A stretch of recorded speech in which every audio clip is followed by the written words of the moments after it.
Good afternoon, students.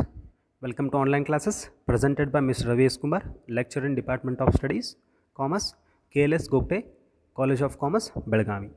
In today's class, we are going to discuss about introduction to unorganized retailing and features of unorganized retailing. So, before going to discuss unorganized retailing, we discussed a lot of things in the previous class, such as organized retailing, features, meaning, definitions, and the forms of organized.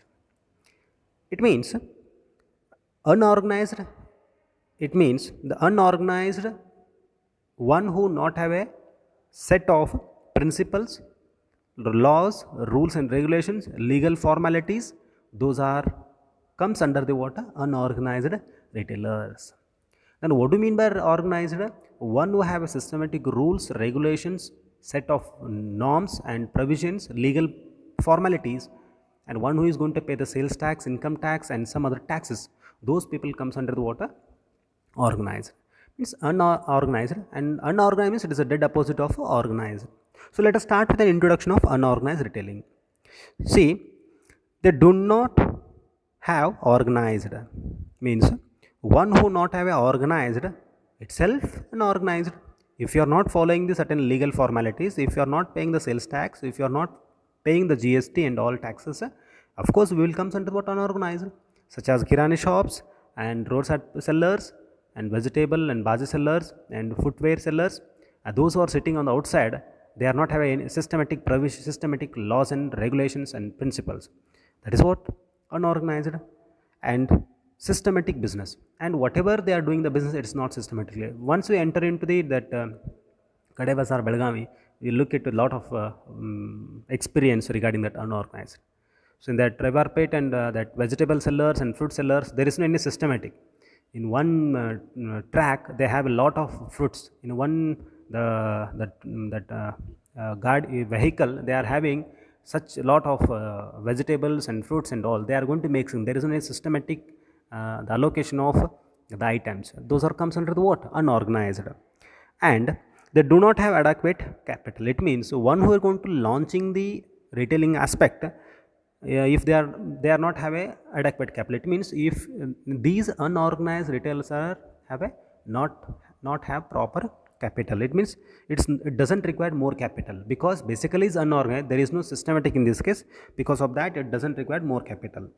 And these unorganized retailing are family managed businesses, means such type of business are managed by family members, mother, father and son and brother-in-law. These peoples are going to managing the such type of business.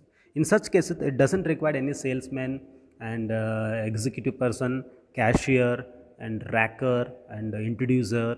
It doesn't, because when it is required, when we are going to maintaining the organized retailing, because everything is to be systematic, for each section, each department, we have to maintain separate persons. But it is a family based business. Basically, it is what? Unorganized. When it is unorganized, nothing is to be systematic. If it is not systematic, then it is to managed by family members. One on the other hand, if father absent, mother will be managing the such type of business. Let us move to the next aspect. Indian retailing is dominated by a large number of small retailers. Example, kirani shops, footwear sellers and roadside sellers.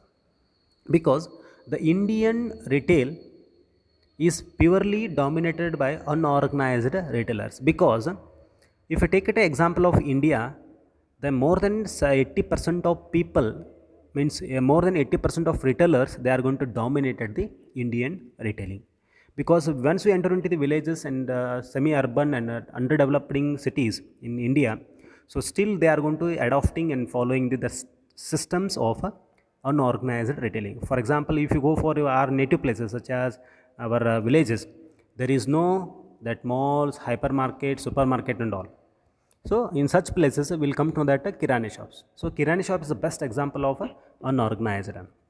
Because only, because as you know people, India is consist of the villages.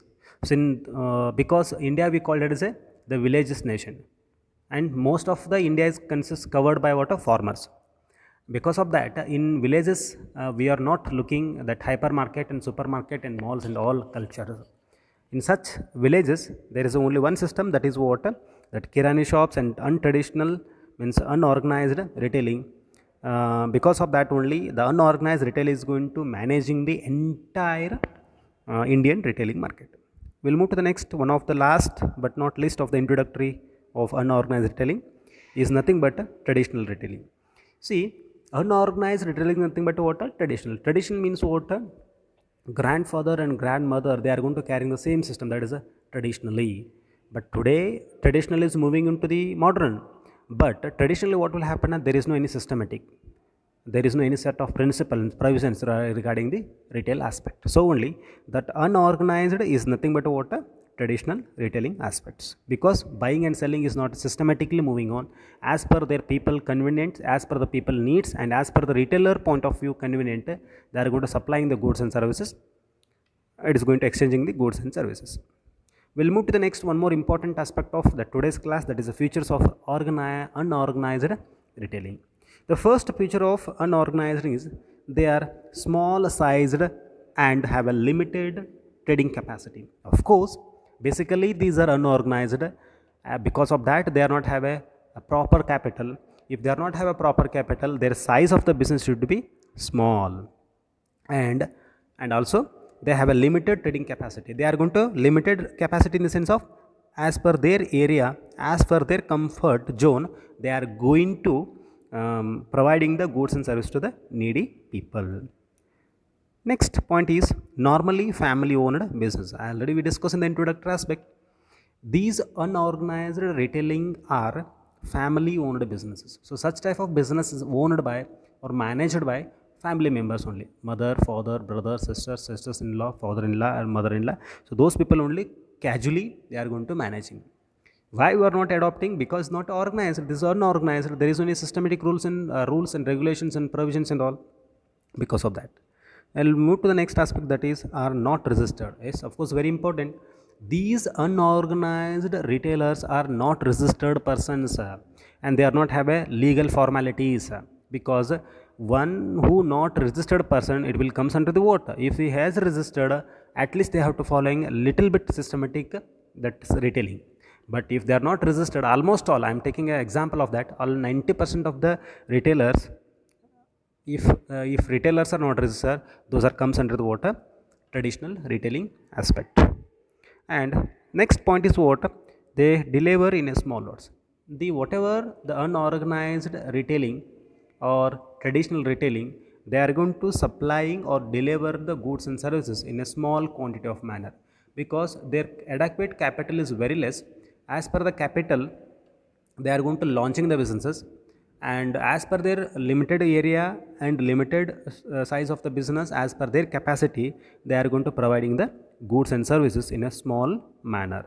The last but not one of the point is that is feature of unorganized, that is they offer credit facility. It means these unorganized retailers are providing the credit facilities. Credit facility in the sense of what?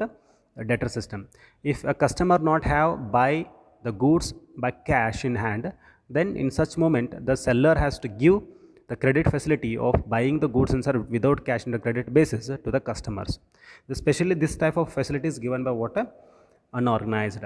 If you go for the organized retailing aspect, they will not accept, they will not providing this is credit facilities point, credit facilities to the customers. Because why the unorganized retailers are going to providing credit facilities? Because they have the strong relationship with the customers. As per the customer relationship, they are going to providing the credit facilities to the customers. So these are the key features of or characteristics of unorganized retailing. In the next class, we are going to discuss about advantages of unorganized retailers. Thank you. We'll meet in the next class. Thank you.